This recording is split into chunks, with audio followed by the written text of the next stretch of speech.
Hey guys, I hope you are doing good. By this point, you must have completed the channel flow tutorial case. I hope the videos were quite clear. You should be at a point where you roughly understand how the case setup part works in Converge. I understand that a lot of details was not covered, but you at least get the idea about how the case setup tree is used to set up different properties about the simulation. And then once that is all taken care of, we export the simulation as a bunch of input files into a particular folder. And if your solver is set up correctly, you can just call the solver name using Cygwin in that folder and run the simulation. We also took a look at how the simulations can be run using serial and parallel. And hopefully you also know how to post-process the results using ParaView or Insight. At this point, the level of post-processing is not too complex. We just created a simple cut plane and then colored it by some variables. So in this video, we are primarily going to be focusing on surface preparation. When it comes to setting up a CFD model, the surface is extremely important, okay? And with respect to Converge, the surface information is stored as triangles. So what do I mean by that? So let me create a new project. And then what I'm going to do is, from the geometry doc, I'm just going to click on create shape, and I'm going to be creating a cylinder. And I'm not changing the default parameters, and I'm clicking on create.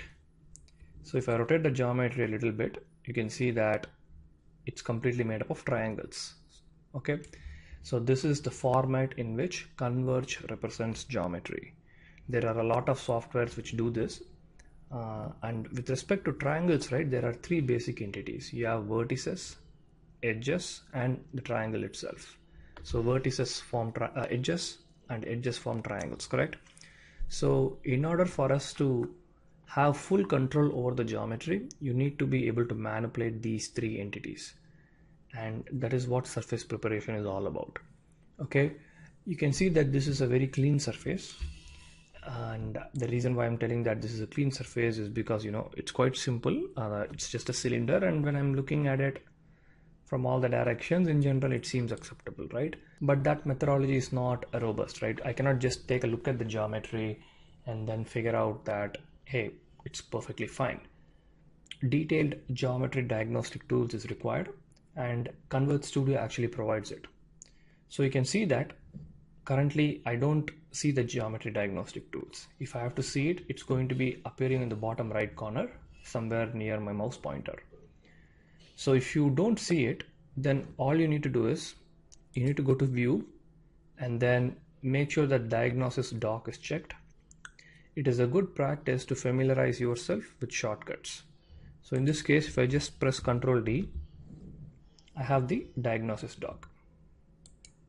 Now in the diagnosis doc, you know, what's going to happen is if there are any problematic triangles, I'm going to be able to see them.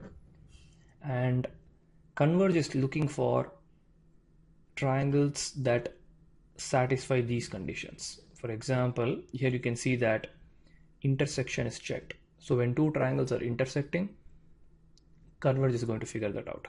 It's going to say that, hey, these two triangles are intersecting. Similarly, if you have a hole in the geometry, then that is going to be characterized by something called as open edges. And you can see that a bunch of other errors have also been checked: non-manifold and normal orientation and isolated triangles. Our objective is to understand what each of these errors mean and how they are going to affect the simulation and how you can fix them. And before you start doing all of this, you need to first have a very good feel of the geometry, and you need to be able to do things to the geometry that you want. So for example, here, if I want to delete the triangles in the top face of the cylinder, I should be able to do it. And we are going to dedicate this video and possibly the next few other videos to learn some important tools that can actually help us achieve this goal. So for now, what I'm going to do is, just click on find here. You can see that currently this particular geometry does not have any problems, right? Because as I said, it's a simple geometry and it's a default geometry that we created. So I would expect that it will not have any problems. All right, so coming back, As I mentioned, there are three primary entities, right? You have vertices, edges, and triangles. Okay, so these are your entities, and here what I'm doing is I'm using the cursor pick option, and since vertices is selected, I will be able to select vertices, right? And if I select edges, I would be able to select edges, and same goes with triangles, correct? If you just select it and do nothing with it, it doesn't matter, right? There's no point in doing that. So let's try to delete the top face, and let us try to delete it in a unique way. What I'm going to do is I'm going to delete a set of triangles here in a particular pattern. So I'm going to go to repair, delete, right? And I'm selecting the triangle option. Note that when triangle is selected, the triangle entity is also picked. If I select edge, the edge tool is going to get selected, and if I select vertex, vertex is going to get selected. But don't try to do this the other way around. For example, if I select edge, don't expect Converge Studio to select edges here, right? Because there's no way it's going to know that you are using the delete tool. So that is why the controller is left inside the delete tool, okay? So make sure that you use it. Oftentimes what students do is they have triangles selected here, but they also select edges. And when they click on the triangle, they will see that an edge is getting selected, and they're wondering why. And that's because when you're selecting triangle, you need to make sure that the triangle entity type is also selected. So that way you can select the right triangles. So what is the worst way to delete the top face? I can just delete one triangle at a time. Let me just zoom in the geometry, select one triangle at a time, and I can delete it. If I just apply, it's going to delete the triangles. I can do the same thing here. So let's try to get a particular pattern going on, and maybe do it one more time. Okay, so you can see that I've deleted a few triangles, and in the process you're seeing these yellow lines, right? Don't worry about that. These are called as open edges. They are appearing because we are creating holes in the geometry. If I do Control Z, the process is going to get reversed. Okay, basically I'm undoing it, right? You can also undo the last process by going to edit and clicking on undo. So once you have pressed Control Z or clicked on undo, there's no way to redo things. Okay, so just keep that in mind. Okay, so now what I'm going to do is going to do the same process again, but this time I'm going to select triangles differently. Okay, and in general it's a very good practice to zoom in first and then select triangles, because if you're trying to select it from the top and when you're trying to click on the triangle, sometimes you don't get what you chose. So it's always a good idea to zoom in, make sure that you have a very good view of your triangle, and then select correctly in the center so that you know that you're selecting the triangle. And you can hit apply each and every time you want to delete. An alternate option for you is to select the triangles, and if you just hit enter, it's going to delete it, right? Because you are still inside the delete menu. So when you hit enter, the apply button is getting pressed internally. Okay. The other option is to enable hotkeys. So here you can see that there's this G button, right? These are called as hotkeys. So just press it once. If you have pressed it, then Converge Studio is listening for those hotkeys. So what I mean by that is, if I select this and hit the D key, then it's going to delete those triangles. How do I know that the shortcut is D? If I hover on top of this, you can see that D stands for delete all highlighted vertices, edges, and triangles, correct?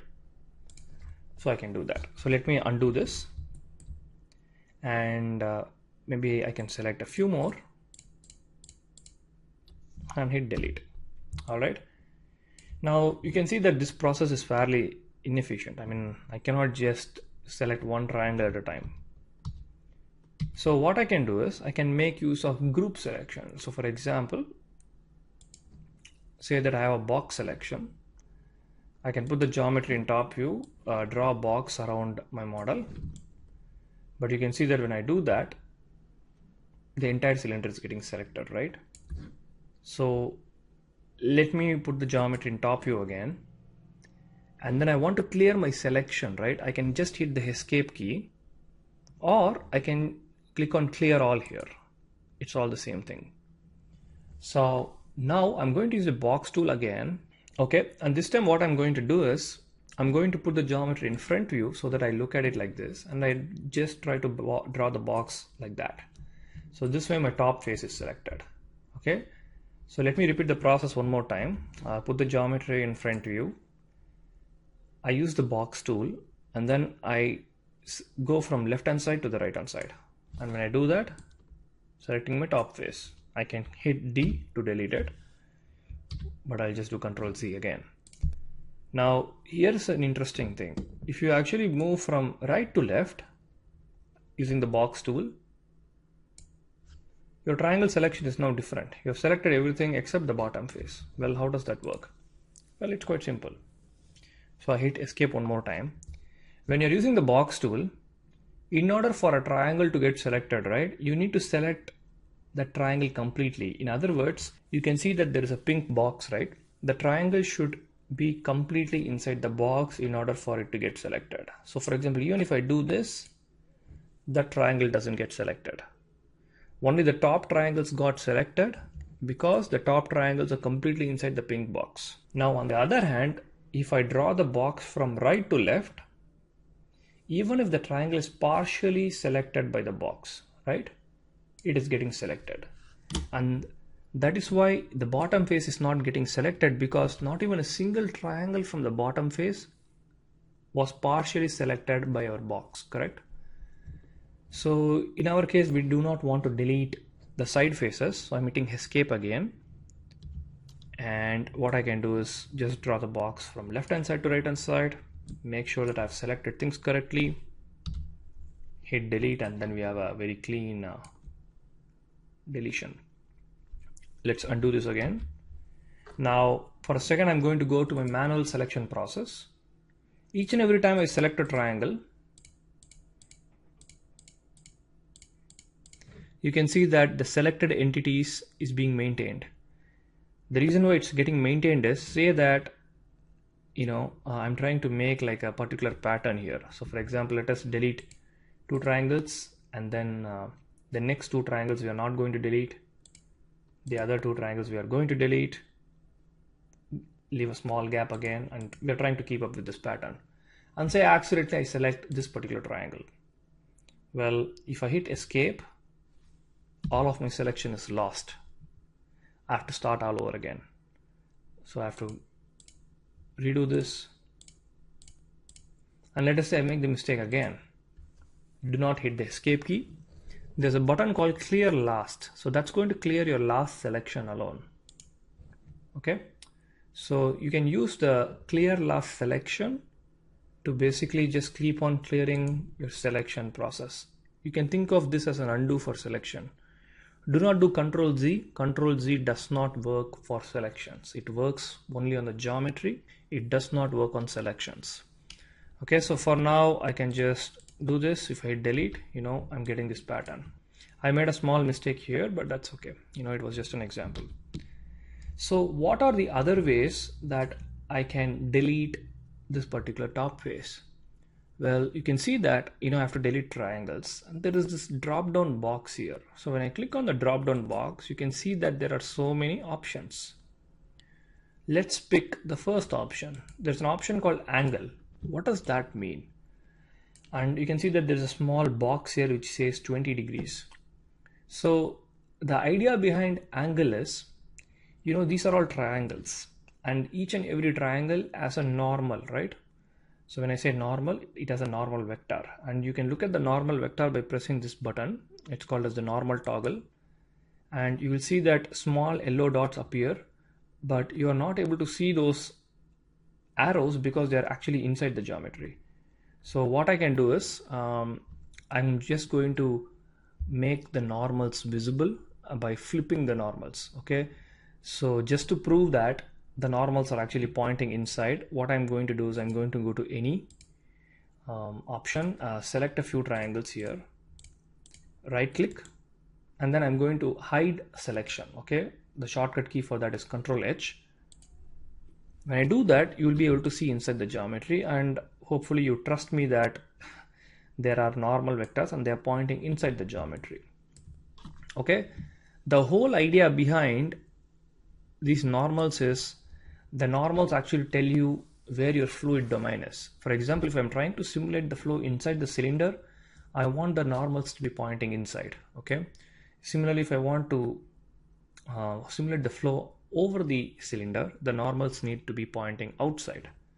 Obviously, then we need to keep the cylinder inside a huge box so that we enclose it. But the idea is the normal should point outside, and the way I'm going to change the normal is, right, I have to edit it.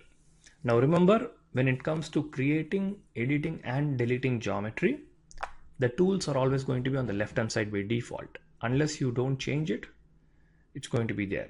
Okay, so currently you are in the geometry dock. You can see that there's a button called transform, right? We're trying to change something, we're trying to transform something, right? So we are clicking on transform. The last option is called normal. What I'm going to do is I'm going to flip a normal. So what I'm going to do is I'm going to select a particular triangle here, and I'm going to click apply, and that's going to flip the normal.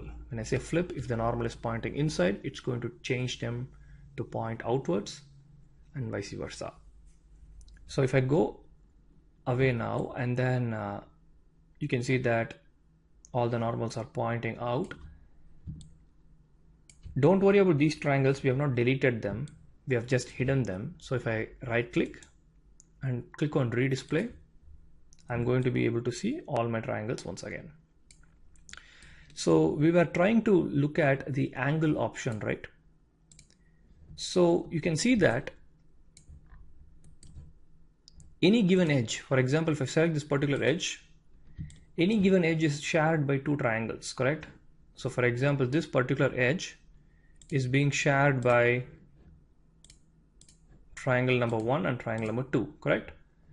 Now the angle between the normals of these two triangles is 90 degrees, correct? So which should be fairly clear to you. If it is not clear, just draw a cylinder and draw these two triangles and try to measure the normals between and try to measure the angle between this normal and this normal. Okay, I hope you can imagine that that would be 90 degrees. What I would do is, in the angle method, I'm going to be selecting a particular triangle here. Okay, in the angle method, I'm selecting a particular triangle. You can see that it automatically selected the top face, but the way it selected that is, when I clicked on a triangle, it's going to automatically start propagating from that location. And whenever an edge appears, that is between two triangles, right? So for example, in this case, we selected this triangle. So let us say this edge appears first. This edge is shared by two triangles, correct? Now, the angle between the normals for these two triangles is 0 because the normals are parallel to each other. And hence the selection is going to continue. The selection is going to continue till a point where the angle between the normals is greater than 20 degrees. So that is why you have this 20 degrees, correct? Now, in this case, you have a top face full of triangles. That's a plane, right? Since it's a plane, all the triangles on the top plane have the same normals. And that is why all of those triangles get selected. And when Converge is going to select, for example, once I've done selecting all these triangles, Studio is going to try to see if it can select this triangle as well. But then it cannot do it because the angle between this triangle normal and this triangle normal is greater than 20 degrees. And hence it just stops there. Okay. And clearly there is no other triangle that can be added to this selection, right? For example, the bottom faces, they cannot be added because the angle between this normal and this normal is 180 degrees. They are pointing out in the opposite direction. Okay, so the angle method is quite useful and it is actually quite versatile. While selecting triangles, typically you first use the angle method, and then you might have to end up playing a little bit with the angle parameter, right? You might have to either increase it or decrease it. Now, usually the default option works very well. And as long as the geometry is not too complex, you should be able to achieve what you want quite easily. So let me hit escape, and in a similar fashion, right, if I'm selecting the side face, the same logic appears, right? You can see that if I put the geometry in the top view, you can see that the normals, right? For example, that there is a small angle between this triangle normal and this triangle normal, correct? The angle is small, but it is not, more than 20 degrees. I'm fairly certain that it is less than 20 degrees. So one thing you can do is you can just say that if the angle is 1 degree,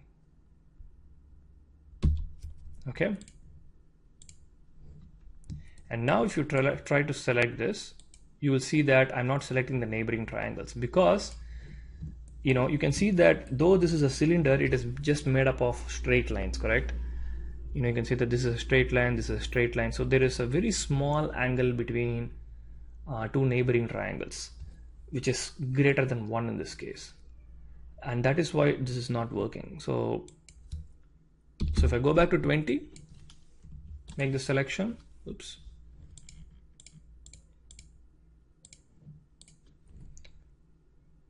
It's propagating it completely and it works very well. So whenever you change the angle, sometimes Studio can get stuck. So you might have to just choose a different option and come back to angle again, so that we know that Studio actually took that data. So let's go back to 20, just change it again. All right, and let's hit escape and say we wanted to delete the top face, select that, click on D, it's going to delete it. All right, I hope that makes sense. So let me undo this now, and let's try to do something much more challenging. So I'm going to go to create again, shape, and this time I'm going to draw a box. I'm going to click apply. So now you can see that the box is kind of passing through the cylinder. This is not ideal, right? Why is this not ideal? Well, if I hit diagnosis first, you can see that now there are so many intersection errors. And that kind of makes sense, because the two triangles are actually passing through each other. They are not connected, right? What is a good connectivity? Well, if you see here, the connectivity is good. Every triangle, right, shares one edge with another triangle. That is the normal connectivity. And all the vertices of a triangle are connected with another vertex, correct? So for example, if I have this vertex, if I have this vertex, it's connected with this vertex, and this vertex is connected with this vertex, and so on. You get the idea, right? So however, in this case, you can see that the two triangles are actually passing through each other. So what I'm going to do is I'm going to try to fix this, but the whole point is I'm actually trying to create a different geometry here. So what I want to do is I want to delete the top face first, and the way I can do that is I can delete it using the angle method, right? So currently you can see that I'm selecting vertices. Now if your hotkey toggle is on, then if you just hit the button 3, I'm going to select triangles automatically. Button 2 is for edges, button 1 is for vertex. So 1, 2, 3 is your go-to shortcut. It becomes very useful. So I'm going to press 3. And the nice thing is, if you have angle for triangles, and then for vertices, if you have any, now if I go to 3, Studio is going to remember that I've already selected angles. So this way, in 1, I'm basically having the any option as default. If I press 2, any is still the default. I press 3, angle is the default. So now I'm going to delete the top face. And then what I'm going to do is I'm just going to delete these faces as well. All right.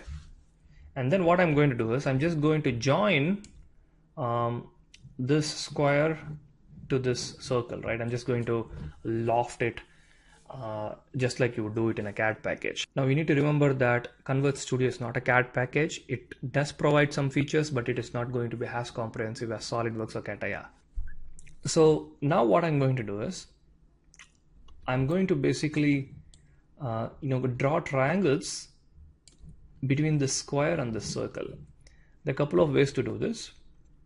So this time, since I want to create triangles, I need to go to create, and you can see that there's an option called triangle. What I can do is I can create a triangle from 3 vertices. So this is like a very slow way to do it. Select vertex 1, vertex number 2, and say select vertex number 3. I can create one triangle like this, and I have to just keep on doing that process, right? So I'll just show a couple of examples, and again, try these out. I mean, one of the things that you need to practice is clicking on the things that you want to, and surprisingly that actually takes a lot of time. All right, so if I hit enter, that also works. So I can keep on doing this process till I want. I mean, till I can just close up everything. That's going to be very slow, as you can imagine. So I'm going to hit Ctrl Z, undo all of it.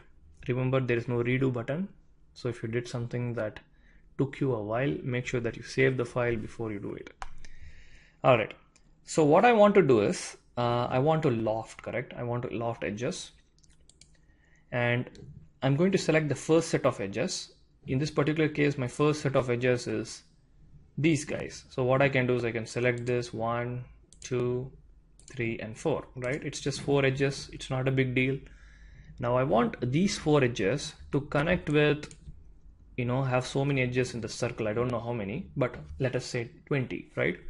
I want these 4 edges to connect to these 20 edges. The problem is, for the second set of edges, I have to manually select all of them, right? It's okay, I can do this for this particular case, but it's not ideal. So I'm going to clear all, and under edges, I'm going to see if I have any options. So under edges, you can see that I have an option called as arc. So what Converge tries to do is, if you select a particular edge, it will try to see if it can actually draw an arc through that edge, or if it can find vertices that match with that edge to form an arc. So if I click on this, boom, there you go. I'm able to get all of my 34 edges. So it's not 20 edges. And if I just click apply, that's it. You have a very nice loft. And if I hit find again, you can see that all of my errors are gone. So let's undo this. Let me repeat the process one more time. For the first set of edges, I tried to use the arc option, correct? Now when I tried, let's use the arc option here. So for example, when I try to use it here, you can see that it doesn't work, right? Because it's not able to figure out an arc, because the lines are straight, the vertices are all on the same line, right? So you cannot construct an arc with it. Okay. So what I'm going to do is I'm just going to select this here. Now remember, the order of the selection doesn't matter, right? You can loft from top to bottom or bottom to top. Hopefully you have to end up with the same thing. Second set of edges, I have no option. I'm going to select them manually, right? I'm getting the same thing. So let's Ctrl Z again. Now, when I said I had no other option, we have not discussed any other options at this point. Now, turns out there is one other option which is much more convenient. So if I open this drop down, look at the third option. This is called as open edge. Now, whenever a triangle is not connected to another triangle, which means there is an edge in the triangle that is not being shared by 2 triangles, then that edge is called as an open edge. So for example, here, let's just select this guy. This edge is shared only by 1 triangle, correct? If you take this particular edge, you can see that this is being shared by 2 triangles. This is our triangle number 1 and this is triangle number 2, correct? On the other hand, for this top edge that we selected, we don't have something like that. That is called as an open edge, and open edges are all displayed in yellow color. So whenever you see yellow color like this, basically yellow colored edges, those are open edges. And to select them, all I need to do is go back to edges and then click on open edge. Boom, that's it. I've selected the 4 edges, second set of edge, hit enter, and that's it. So let me undo one more time and let me demonstrate one other shortcut.